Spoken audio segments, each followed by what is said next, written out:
Billionaire discovers his surrogate is a virgin and changes everything instantly.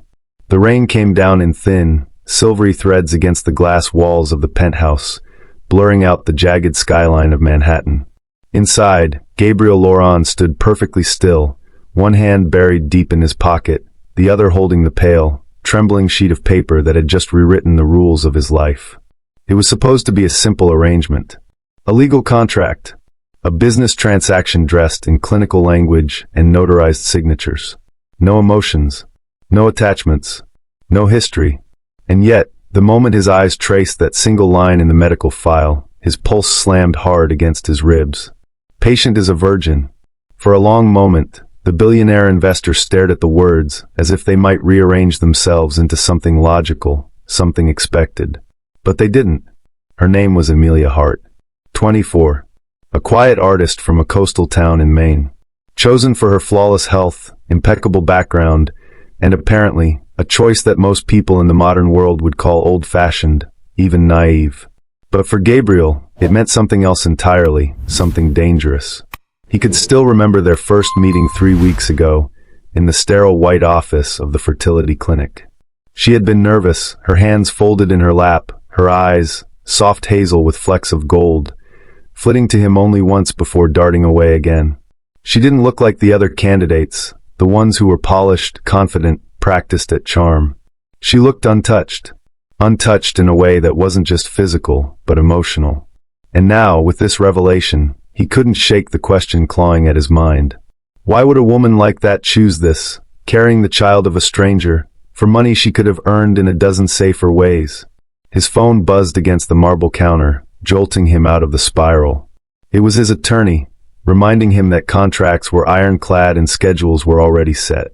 But Gabriel barely heard the words, because something had already shifted. This wasn't just about bringing a child into the world anymore. This was about her, and that terrified him. If you were in Gabriel's position, would you keep it strictly business, or would you want to know the truth behind her choice? Tell me in the comments. I want to hear your thoughts. Welcome back, my beautiful family and friends. If you're hooked in and you're ready to enjoy this story, click subscribe and let me know in the comments where you're watching from, because tomorrow, I will be giving you another story just as interesting as this one, and you don't want to miss it. Now let us begin. The next morning, Manhattan woke under a blanket of mist, the kind that made the streets look like they belonged in a black and white photograph. Gabriel Laurent's days usually began with the precision of a clock, 30 minutes on the treadmill, a breakfast of egg whites and black coffee, then a car ride down to his company's headquarters on 6th Avenue. But today, the routine felt hollow. He stood by the floor-to-ceiling window of his penthouse, a half-finished coffee cooling on the counter. The medical file sat on the glass table beside him, its manila cover slightly bent where he'd gripped it too tightly last night. Gabriel wasn't a man easily thrown off course. Billionaires didn't get that way by letting emotions dictate their decisions. His fortune had been built on logic, calculated risks, and the ability to detach himself from the noise that rattled other men. Yet the thought of Amelia, her steady, unworldly eyes, had somehow burrowed under his skin. He told himself it was curiosity, nothing more. A minor distraction before the real work of parenthood began. But in truth, he'd been restless ever since he signed the surrogacy contract. The child he wanted was the product of more than just biology. It was a second chance, a quiet rebellion against the life he'd been handed. Gabriel had grown up in a house filled with money but starved of warmth. His father, a shipping magnate, was a man who believed love made people weak. His mother had been elegant and absent in equal measure, a shadow in a Chanel dress who smiled for photographs but never for her son. When they died within a year of each other, the grief was muted, like a winter day without snow, cold, but without the beauty to make it memorable. That was why Gabriel had decided years ago that when he became a father, his child would know something different. Love. Stability. The kind of home he never had. The problem was, he'd spent most of his life alone, with relationships that fizzled before they could root. He was 42 now, and the idea of waiting for the right woman felt like a luxury he couldn't afford. Enter surrogacy. Efficient. Controlled. Predictable. At least, that's what he'd thought until Amelia Hart's name landed on his desk. Meanwhile, Amelia was in her tiny apartment in Queens, a place that smelled faintly of oil paint and lavender detergent. The building was old, the radiators clanged in the winter, and the floorboards creaked like an old man's knees, but it was hers. She was up early, not because she had anywhere to be, but because she couldn't sleep. Her mind kept circling the same question. What kind of man chooses to have a child this way? She'd only met Gabriel once, but the memory lingered. He had walked into the clinic wearing a dark suit, the kind that probably cost more than her rent for a year. His presence was large. Not loud, not arrogant, just there. His eyes had studied her the way an artist studies light, quietly, intently, as though trying to capture something invisible. The agency had told her almost nothing about him, only that he was a reputable client and very private. The money, of course, had been the deciding factor. It was enough to wipe out her mother's medical debt, pay off her student loans, and buy her the time she needed to focus on her art without juggling 3 part-time jobs. Still, the decision hadn't come easily. Emilia had never even been kissed in a way that made her heart race, let alone shared herself with anyone. People had called her old-fashioned, even strange, but she'd always believed that giving herself away, physically, emotionally, should mean something. And yet here she was, agreeing to carry a child for a stranger. She told herself it was different. This wasn't romance, it was purpose. She wasn't giving herself away, she was giving life. But last night, when she signed the final set of clinic forms, she caught herself wondering about him. Would he be cold and distant, treating her like a service? Or would he care? Would he be the kind of father who came to appointments, who asked how she was feeling, who noticed when she looked tired? She shook the thought away. There was no room for sentiment in arrangements like this. Later that day, Gabriel sat in his office, a minimalist glass box 40 stories above the street, reviewing numbers on a screen. His assistant knocked and stepped in, holding a sealed envelope. "It's from the clinic," she said. He dismissed her with a nod and opened it. Inside was the final confirmation. The embryo transfer would take place in 2 weeks. Along with the date, there was a note from Dr. Markham. "She's nervous, but committed. You might want to reassure her before the procedure." Gabriel stared at the sentence longer than necessary. Reassure her. The idea was foreign to him. Reassurance wasn't a language he spoke fluently. But something told him that with Emilia, silence might not be enough. For reasons he couldn't name, he found himself picking up the phone and calling the clinic. "I want to see her," he said. The clinic's waiting room smelled faintly of antiseptic and chamomile tea, an odd mix of cold precision and forced comfort. Emilia sat in a corner chair, sketchbook balanced on her knees. She wasn't drawing anything in particular, just lines and shapes that looped and broke, like her thoughts. She'd been told the meeting would be brief, but her stomach still twisted in quiet knots. She'd prepared herself for this arrangement to be distant, efficient. She hadn't expected Gabriel Laurent to call the clinic personally and request to meet her before the procedure. The door opened, and there he was, tall, dark-haired, impeccably dressed in a charcoal suit. He didn't carry a phone in his hand like most people didn't check over his shoulder for messages or updates. His attention was fixed. On her. "Miss Hart," he said, his voice low and even. "Mr. Laurent," she replied, standing awkwardly and smoothing her sweater. She suddenly wished she'd worn something nicer than faded jeans and a pale blue cardigan, but her best clothes were in her mother's attic back in Maine. They sat across from each other in a small consultation room. A nurse brought them tea neither of them touched. "I wanted to meet before things began," Gabriel said. Emilia tilted her head. "We've already met." His mouth curved slightly, not quite a smile. "We spoke in the presence of lawyers and doctors. That's not the same thing." She didn't answer, but her hand tightened around the sketchbook in her lap. He leaned forward. "I read your file." Her pulse jumped. "Is that unusual?" "I read everyone's file," he said, "but yours stood out." His gaze didn't waver. "You're different." She swallowed.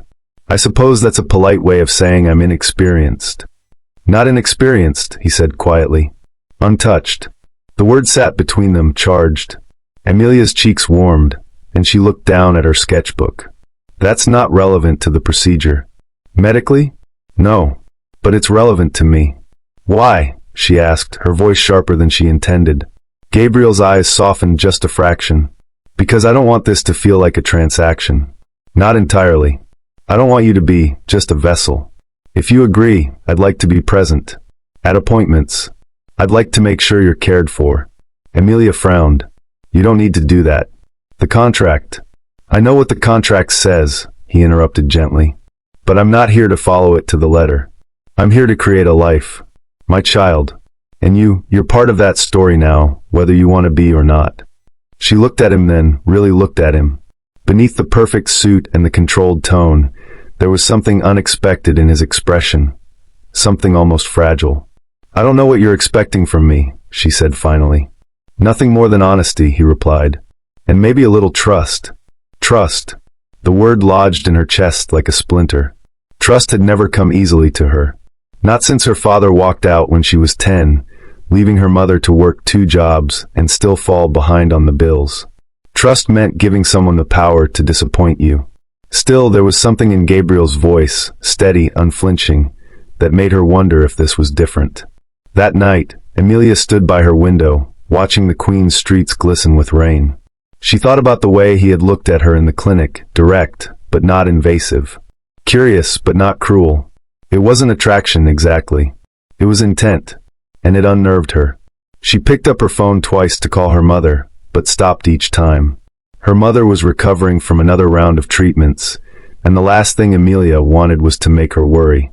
This was her choice, her responsibility. But still, what did it mean that the father-to-be wanted to blur the lines? Wasn't this supposed to be simple?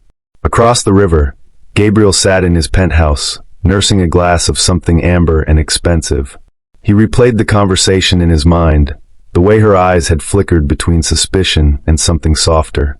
He'd told himself this meeting was about reassurance. But the truth was, he wanted to know her. Not romantically, at least he didn't think so, but in the way you want to know the person who will carry your child into the world. Yet as he stared out at the dark city, he felt the faintest pull towards something he couldn't name. And it worried him, because emotions, real ones, had a way of undoing even the most carefully laid plans. 2 days later, the clinic called Emilia with an update. Gabriel had paid for a private maternity suite for the duration of her pregnancy, along with in-home care if she wanted it. She stared at the email, unsure whether to feel grateful or guarded. Money had always been the dividing line in her life. There were people who had it, and people like her. And yet here was a man with more of it than she could fathom, using it not to distance himself, but to draw closer. Her hands trembled slightly as she typed her reply. Thank you. I'll think about it.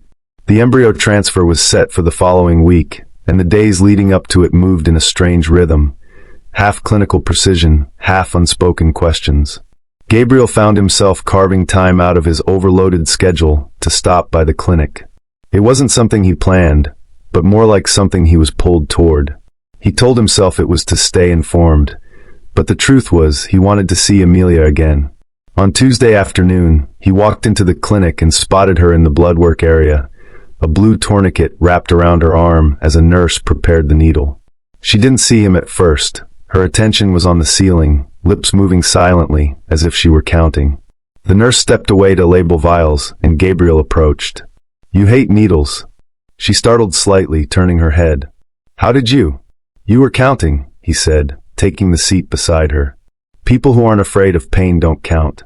It's not the pain, she murmured. It's the idea of something being taken out. He didn't have a response to that, at least not one he was willing to share. The nurse returned, and in a moment, the bandage was in place, the vials collected. Gabriel offered to walk her out, and after a slight hesitation, she nodded. They ended up in a small coffee shop across the street. Gabriel ordered an espresso, Emilia a hot chocolate with cinnamon. You don't strike me as someone who takes time for coffee with strangers, she said, stirring the foam. I don't, he replied simply. And you're not a stranger anymore. She studied him over the rim of her cup. Why does it matter to you knowing me? You're going to have your child either way. Gabriel leaned back, his gaze steady. It matters because I don't want my child's first home, the woman who carries them, to feel alone in it. Something shifted in her expression, a faint crack in the guardedness. That's more thoughtful than I expected. I'm not in the habit of meeting expectations, he said, almost wryly. For a moment, the conversation dipped into silence. Then Emilia spoke, her tone lighter, almost teasing. Do you ask all your business partners about their personal lives? This isn't business. Her smile faded at the seriousness in his voice. Then what is it? Gabriel didn't answer immediately, because the truth was, he didn't know yet. Later that week, Gabriel asked his head of security, Mason, to run a deeper background check, not on her finances or medical history, but on her life. He told himself it was for caution's sake, to make sure nothing unexpected would endanger the pregnancy. But as Mason handed over the folder, Gabriel felt a guilty prickle in his chest. The report was thorough. Amelia Hart, born in Portland, Maine. Raised by a single mother after her father left. No criminal record. Degree in fine arts from a small liberal arts college. Lived in New York for 3 years, working a patchwork of jobs, gallery assistant, freelance illustrator, part-time barista, while painting in her spare time. But there was something else. A note buried in the report. Declined multiple art scholarships in her senior year of high school due to family obligations. Gabriel sat back, frowning. She'd sacrificed something major at a young age, and she hadn't mentioned it. That Saturday, Amelia stood in the small gallery where she worked 2 days a week, rearranging prints for an upcoming exhibit. She didn't expect to see Gabriel walk in, hands in his coat pockets, looking completely out of place among the abstract canvases. "You found me," she said, half amused, half suspicious. "I wanted to see your work," he said simply. She blinked. "You knew I painted?" "I know more than that," he said, watching her closely. For a moment, her guard shot up again, but she kept her voice even. "So this is you what? Vetting me? This is me trying to understand you." She gestured toward a corner where 3 of her smaller pieces hung. Soft, muted landscapes, places that didn't quite exist but felt familiar. "They're quiet," Gabriel said, studying them. "They're meant to be," she replied. "The world's already loud enough." There was a beat of silence, then he asked, "Why didn't you take the scholarships?" Her fingers tightened on the frame she was adjusting. "You looked into me?" "I protect what matters to me," he said, not flinching. Amelia held his gaze for a long moment before looking away. "My mother got sick. I stayed. Most people wouldn't have," he said softly. "I'm not most people." The words hung between them, and Gabriel felt something in his chest shift. He wasn't sure if it was admiration or something more dangerous. That night, back in his penthouse, Gabriel thought about what Mason had said before handing over the file. "She's solid. No skeletons. But she's not someone you can half know." He was beginning to understand what that meant. Amelia wasn't a puzzle to be solved in an afternoon. She was a locked room, and he wasn't sure if he was knocking to protect himself or to be let in. And that unsettled him. The day of the embryo transfer began under a pale winter sky, the kind that felt too still, like the city was holding its breath. The clinic's private suite was warm, softly lit, and filled with the faint scent of eucalyptus. Amelia lay on the cushioned table, hospital gown tied neatly in the back, her hair pulled into a loose braid. Gabriel was there, standing near the window with his hands in his pockets, dressed more casually than she'd ever seen him. Dark sweater, no tie. His presence was solid, almost grounding, though he didn't speak much. The procedure was quick and uneventful from a medical standpoint. But afterward, as Amelia rested per the doctor's orders, Gabriel took the chair beside her bed. "You okay?" he asked, his voice low. "Just tired," she murmured, "and aware that my life just changed." He nodded, as if he understood more than he was saying. There was a pause before Amelia spoke again. "Why did you really want to be here today? You could have just waited for the clinic to call you." He considered her for a long moment. "Because this isn't just about biology to me. I want to be part of this from the beginning." She didn't respond right away, but she didn't look away either. And that was when Gabriel decided to tell her something he hadn't told anyone outside his closest circle. "My father had other children," he said quietly. "Half-siblings. I didn't know about them until after he died. He didn't acknowledge them, didn't support them. He treated them like mistakes. I'm not going to be that kind of father." Amelia's brows knit together. "That's a lot to carry." "It is. But it's also why I'm here." For a moment, something warm passed between them, an understanding of old wounds that shaped new choices. 2 weeks later, during one of her follow-up appointments, Amelia sat alone in the clinic's waiting area while Gabriel was in another room speaking with Dr. Markham. She didn't mean to overhear, but the sound carried when the nurse left the door slightly ajar. She doesn't know. Dr. Markham's voice was hushed. No, Gabriel replied. And I'd prefer she doesn't until it's necessary. Amelia froze. Her mind immediately began turning over the words. She doesn't know what? Her chest tightened, but before she could decide whether to move closer or retreat, Gabriel stepped out of the room. His expression was unreadable, but when he saw her, his gaze softened. Ready to go? He asked. She nodded, but the question sat like a stone in her stomach. That night, she couldn't stop thinking about it. She wasn't the kind of person to jump to conclusions, but the secrecy pressed against her like a bruise. What could be important enough for him to hide, especially when they'd agreed to transparency for the sake of the pregnancy? On impulse, she pulled out her laptop and typed his name into the search bar. Articles came up, hundreds of them, about his investments, his philanthropy, his presence at galas. But buried a few pages in was something else. Laurent shipping faces class action suit over safety negligence. The article was over a year old, the legal language dense, but the gist was clear.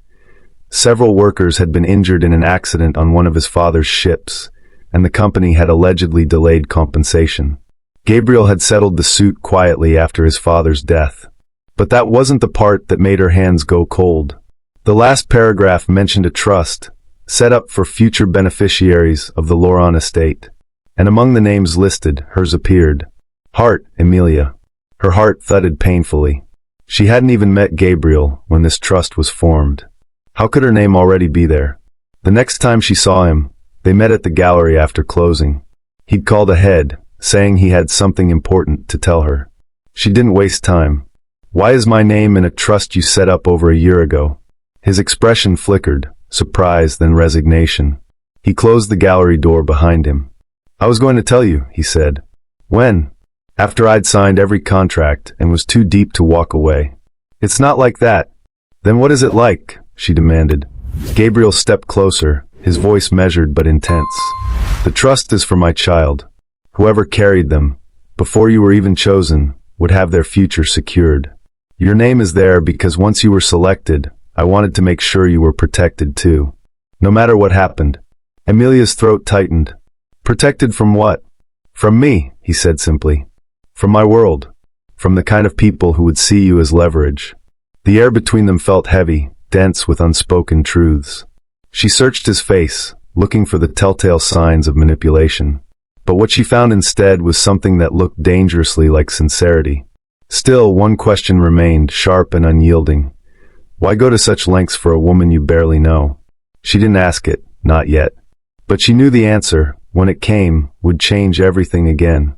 If you discovered someone had set up a safety net for you without telling you, would you feel grateful or betrayed? I want to hear your thoughts in the comments. The first signs that something was wrong came quietly. At first, it was just fatigue, more than the usual pregnancy tiredness. Amelia brushed it off, telling herself it was the stress of her last conversation with Gabriel. The way his eyes had been steady, but his words left shadows in her mind. But by the following week, her hands trembled when she tried to hold her paintbrush. She felt dizzy walking up the 2 flights of stairs to her apartment. And one morning, as she stood at her easel, the room tilted violently, and she had to catch herself against the wall. The clinic ran tests. Gabriel was there, sitting in the corner with his arms folded, every line of his body tense. It's not uncommon, Dr. Markham said gently. Some surrogates experience more severe early symptoms. But we'll monitor closely. Amelia forced a nod, but she saw the way Gabriel's jaw tightened, the way his gaze stayed fixed on her rather than the doctor.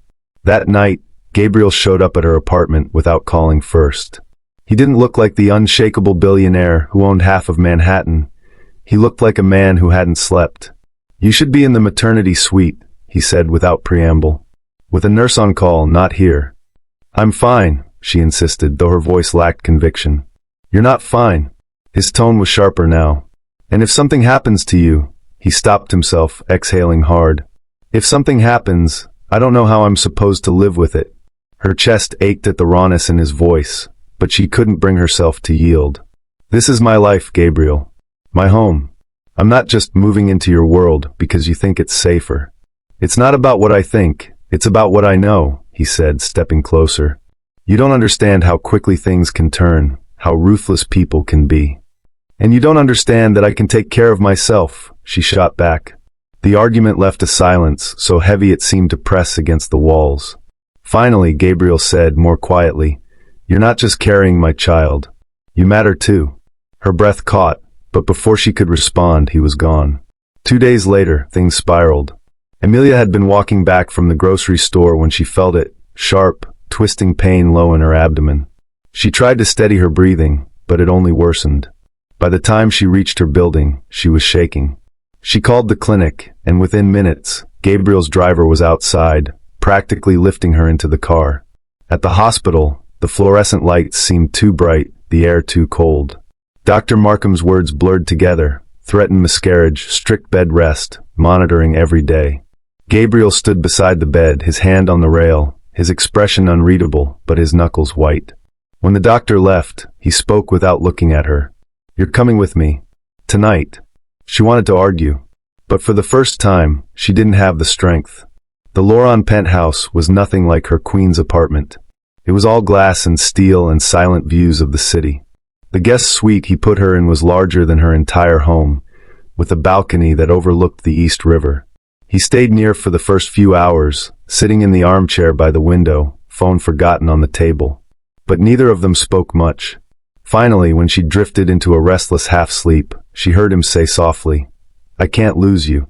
Her eyes opened, but she didn't move. She wasn't sure if he even meant for her to hear it. Over the next week, she barely left the bed except for appointments. Gabriel arranged everything, meals, medication schedules, even a sketching table, so she could draw from the suite. It was too much, and yet, not enough to quiet the ache inside her. She hated feeling dependent. She hated that her body was now a battleground between what she wanted and what it demanded. And she hated most of all that part of her didn't want Gabriel to leave the room. One evening, a storm rolled over the city, lightning flashing against the glass walls. Gabriel stood at the balcony door, watching the rain. "You still haven't told me everything," she said from the bed. He didn't turn. "Some things aren't mine to tell." "Then whose are they?" "Yours," he said finally. "When you're ready to hear them." Her fingers curled into the blanket. "And if I'm never ready?" His eyes met hers then, steady and unflinching. "Then I'll wait." For the first time since they'd met, she saw something in him that wasn't control or confidence. It was something dangerously close to surrender. And that terrified her more than anything else. The first week in Gabriel's penthouse passed like a strange dream. The suite had every comfort she could imagine. Plush bedding, a private balcony, even a fireplace that flickered at the touch of a button. And yet, Emilia couldn't shake the feeling of being a guest in someone else's life. Every morning, Gabriel brought her breakfast himself. He didn't have to, there were staff for that, but he insisted. A tray with fruit, eggs, and tea appeared like clockwork, always with a small vase holding a single white flower. She asked him about it once, the flowers. "My mother kept fresh flowers in every room," he'd said, sitting at the edge of her bed. Even when she was dying. She said it reminded her that beauty was still worth making space for. It was the first personal thing he'd shared since the night she overheard him speaking to Dr. Markham. By the second week, Emilia was restless. Bed rest kept the worst symptoms at bay, but she needed something more than comfort. She needed purpose. So one morning, while Gabriel was in a meeting in his study, she wheeled the sketch table closer to the window and began a new piece. Not the soft, muted landscapes she usually painted, but a portrait. It wasn't intentional at first, just lines, shapes, shadows. But soon she realized who she was drawing, Gabriel, standing at that same window, looking out over the city with that expression she'd seen so often, half longing, half defiance. When she finished, she set the charcoal down and stared at it. She'd captured something she couldn't quite name. Something he probably wouldn't want her to see. That night, she found him in the kitchen pouring 2 glasses of wine. He handed her sparkling water instead and nodded toward the sketch pad under her arm. "What's that?" "A thank you," she said, setting it on the counter. He flipped it open, and for a long time he didn't speak. His jaw tightened, not in disapproval, but in something closer to vulnerability. "You see too much," he said finally. "Or maybe you hide too much," she replied softly. He closed the sketch pad, but his hand lingered on it. "I told you once I protect what matters to me. That includes what people know about me." And if someone wanted to know because they cared, not because they wanted to use it. He met her gaze. Then I wouldn't know what to do with that. The air between them seemed to shift, less guarded, more uncertain. The next day, Gabriel surprised her with something unexpected, an unfinished nursery. He led her down a hallway she hadn't explored, into a sunlit room with pale walls and an empty crib frame in the corner. Rolls of wallpaper leaned against the wall, soft greens, muted blues. I didn't know what to choose, he said, almost shyly. I thought maybe you'd help me decide. She moved slowly around the room, touching the smooth wood of the crib, the stacks of tiny blankets. You've been planning this for a while. Longer than you think, he said quietly. She turned to him. Why me, Gabriel? Out of all the possible surrogates, why me? He hesitated. Because when I read your file, I saw more than your health and background. I saw someone who didn't give up, even when life gave her every reason to. That's the kind of strength I want my child to come from. Her throat tightened. You make it sound like I'm part of their family. You are, he said without hesitation. And for the first time since this began, she felt herself believing him. That night, Emilia lay awake in the quiet suite, watching the city lights flicker in the distance. She thought about the trust he'd set up, the care he'd taken, the way he'd started letting her see pieces of himself he kept hidden from the world. She realized she'd been holding him at arm's length not just because she valued her independence, but because letting him in meant risking something she'd avoided for years, attachment. But maybe attachment wasn't the enemy she thought it was. Maybe she thought some people were worth the risk. The next morning, she called him into the suite before he left for work. I've decided something, she said, her voice steady. He raised an eyebrow. About? You've been asking me to trust you. I'm willing to try. But you have to promise me something in return. What's that? No more half-truths. If there's something I need to know, you tell me. Not when it's convenient. Not when you've decided I'm ready. Right away. Gabriel studied her for a long moment, then nodded once. Deal. It wasn't a grand declaration. But for both of them, it felt like the start of something they couldn't quite name. Something that might change everything. The call came just after midnight. Emilia had been half asleep, curled on her side in the guest suite, when she heard Gabriel's voice from the hallway, low, tense, urgent. She got up, slipping into her robe, and stepped quietly into the doorway. Mason, Gabriel's head of security, stood just outside, his arms crossed. It's her, Mason said. They found out who she is. Emilia's breath caught. Gabriel's gaze flicked toward her, but he didn't look surprised, just resigned. What's going on? She asked, stepping into the hall. Gabriel closed the distance between them in 2 strides. You need to come with me. To where? Somewhere safe. She crossed her arms. I'm not moving until you tell me what's happening. His jaw tightened, but this time he didn't try to deflect. My father made enemies in his life, people who wanted his fortune, his influence. Some of them still think the best way to get to me is through the people I care about. Tonight, someone leaked your name. The fact that you're carrying my child, it's out there now. Her stomach dropped. So all this time, I've been trying to keep you out of their sights, he said, his voice firm but not cold. That's why I set up the trust. Why I wanted you here. He stopped himself, his gaze locking on hers. Why you what? She pressed. His voice softened. Why I've been letting you matter to me. The words landed like a stone in her chest. She wanted to be angry, at the secrecy, the control, but the look in his eyes was unguarded in a way she'd never seen. Still, she shook her head. You should have told me. I had a right to know. I was trying to protect you. And maybe I didn't want protecting, maybe I wanted the truth. They stood there, the storm between them thickening. Then Mason cleared his throat. We need to move now. News crews are already outside the building. The safe house was nothing like the penthouse, smaller, warmer, with heavy curtains and a faint scent of cedar. Mason disappeared to check the perimeter, leaving them alone in the dimly lit living room. Emilia sat on the edge of the couch, her hands knotted in her lap. Gabriel paced near the window, silent. Finally, she spoke. You keep saying you want me to trust you, but trust is built on honesty, Gabriel. You can't have one without the other. He stopped pacing, turning toward her. You think I don't know that? You think I don't hate that I've had to keep things from you? But the truth isn't just information. It's a weapon in the wrong hands.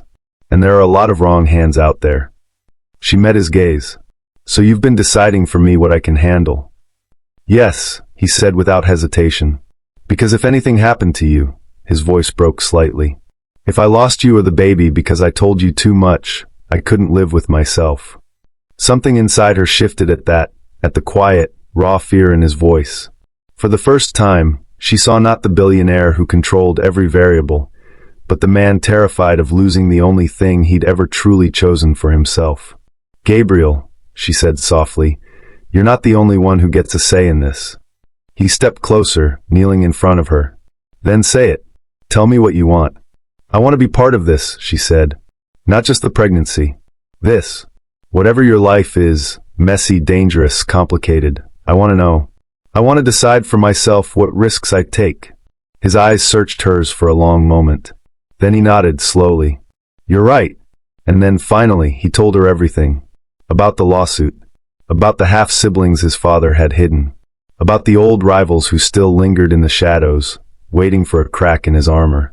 About the private threats that had started coming in once the surrogacy paperwork was filed. By the time he finished, the air between them felt different, not lighter exactly, but clearer. You deserve to know from the start, he said quietly. I'm sorry I didn't trust you to handle it. Amelia's throat tightened. And I'm sorry I didn't see sooner that you've been carrying all this alone. His hand brushed against hers, tentative but certain. You're not alone in it now. The words felt like a promise, one she believed. They sat there for a long time, the storm outside rattling the windows, the baby between them still only the size of a seed, but already shaping everything around it. For the first time since they'd met, Amelia didn't feel like she was standing on the outside of Gabriel's world, peering in. She felt like she was in it, with all its danger, beauty, and risk. And she realized something else. She wasn't afraid anymore. 2 weeks passed before the headlines faded, and the cameras moved on to the next scandal. The safe house had become a strange kind of sanctuary for Amelia, a place where the air didn't feel so thin, where every knock at the door wasn't a threat. Mason had tripled the security around her appointments, but the routines had settled into something almost normal. Gabriel, however, didn't relax. Not really. Even after the immediate danger had passed, she caught him watching her when he thought she wasn't looking, as though checking for cracks in glass. One morning, while they sat at the small kitchen table eating breakfast, her with oatmeal and blueberries, him with coffee and toast, she set her spoon down. You can't do that forever, she said. He looked up. Do what? Wait for something bad to happen. Live like it's only a matter of time. He didn't answer right away, just studied her. Finally, he said, it's hard to unlearn a lifetime of expecting the worst. She reached across the table and took his hand, startling him. Then maybe it's time you start expecting something else. By the 3rd month, the baby's heartbeat was strong, steady, a sound that filled the exam room like music. Gabriel was always there for the ultrasounds now, sitting beside her, his large hand covering hers. He didn't talk much during the appointments, but afterward, in the car, he'd ask questions, what certain measurements meant, whether she felt any changes yet. It wasn't idle curiosity, it was attention, deliberate and focused. One day, as they drove back to the penthouse, he asked, when this is over, when the baby's here, what will you do? She thought about it. Paint, mostly. I'd like to set up a studio. Maybe travel. See things I've only drawn from imagination. He glanced at her. And if I told you there's space for that in my life? Her breath caught, but she kept her gaze on the passing skyline. I'd say that's tempting. But you're not the only one who's cautious, Gabriel. His lips curved faintly. Fair enough. By month 4, the nursery in the penthouse was finished. Amelia had helped choose the wallpaper, a soft watercolor pattern of clouds and stars, and Gabriel had personally assembled the crib one late night after a meeting, refusing to let anyone else touch it. When she saw it completed, she ran her hand over the smooth railing. You did this? He shrugged. Some things you don't outsource. There was something about the way he said it that made her chest ache. Her health continued to stabilize, and the doctors were pleased with the baby's growth. But it wasn't until one quiet evening in the safe house that she realized just how much had changed between them. They were sitting on the couch, her legs stretched across his lap, a movie playing unwatched on the screen. Outside, the winter wind rattled the bare branches against the siding. You've kept your promise, she said suddenly. He glanced at her. Which one? The honesty one. His expression softened. It's easier than I thought it would be. With you. She smiled faintly. It's easier for me too. Letting someone in. There was a long pause, the kind that felt comfortable rather than awkward. Then he said, when I asked you to carry this child, I thought I was just building a family. I didn't realize you'd become part of it. Her throat tightened, but she didn't look away. Maybe that's how the best families start, without a plan. He chuckled softly, then grew serious. Stay. When this is over. Stay in our lives. She knew it wasn't just for the baby. And for the first time, she didn't feel the need to guard her answer. Okay, she said simply. The spring came slowly, melting the frost on the windows and replacing the cold with something gentler. Gabriel and Emilia returned to the penthouse permanently, the safe house becoming just another page in their story. When the baby arrived, a perfect, healthy little girl with dark hair and a loud cry, Gabriel was the one to place her in Emilia's arms first. She's here, he whispered, his voice thick. She's ours. Ours. Not mine. Not yours. Ours. It was in that moment Emilia realized the truth. Somewhere along the way, the lines between arrangement and connection had blurred, then disappeared entirely. And she was glad they had. The sun was setting over the city, painting the skyline in strokes of gold and rose. Emilia stood on the penthouse balcony, the baby cradled against her chest in a soft wrap. The little girl's tiny breaths warmed the hollow of her collarbone. Inside, Gabriel was speaking quietly on the phone, his voice lower now, not the sharp, commanding tone she'd heard in business meetings. Since the birth, something in him had softened, not in weakness, but in presence. When he stepped out onto the balcony, he slipped his arm around her waist, careful not to jostle the sleeping baby. Beautiful, isn't it? He murmured, nodding at the view. She smiled faintly. The city or her? Both. For a moment, they simply stood there, the sounds of the street far below blending with the hush of evening. You know, Emilia said, if you'd told me a year ago that my life would look like this, I would have laughed. Gabriel's lips curved. And now, she said, looking down at the baby, I think maybe I was waiting for it all along. I just didn't know it. He pressed a kiss to her temple. Then we were both waiting. That night, after the baby was asleep, Gabriel found her in the nursery, adjusting the blankets in the crib. The moonlight spilled through the window, touching her hair like silver. You don't have to do everything yourself, he said from the doorway. She turned, smiling. I know, but some things you don't outsource. His expression softened, the same look he'd had the night she'd first agreed to stay. Emilia. She waited, sensing something in the way he said her name. I know we started this with contracts and arrangements, but what we have now, what I feel for you, there's no deal in the world that could have made it happen. It's real, and I don't want to lose it. Her chest tightened, but in the best way. Then don't. It wasn't a promise sealed with grand gestures. Just a truth spoken simply. And sometimes she thought that was enough. In the weeks that followed, they found a rhythm, late-night feedings, stolen hours in the early morning before the world demanded Gabriel's attention, moments of laughter that came without warning. The baby's first smile came on a Tuesday, and Gabriel swore it was aimed directly at him. Emilia didn't argue. She just laughed and captured the moment with a sketch she tucked into a drawer for safekeeping. One evening, as they walked together through the park, the city skyline glowing behind them, Emilia realized that her life no longer felt like something she was surviving. It felt like something she was living, fully, deeply, with people she could finally call her own. And maybe that was the biggest change of all. What do you think? Was this always going to turn into love, or was it just fate stepping in at the right time? I'd love to hear your take in the comments. And if you've been with me through this whole journey, make sure you're subscribed, because tomorrow, there's another story waiting for you.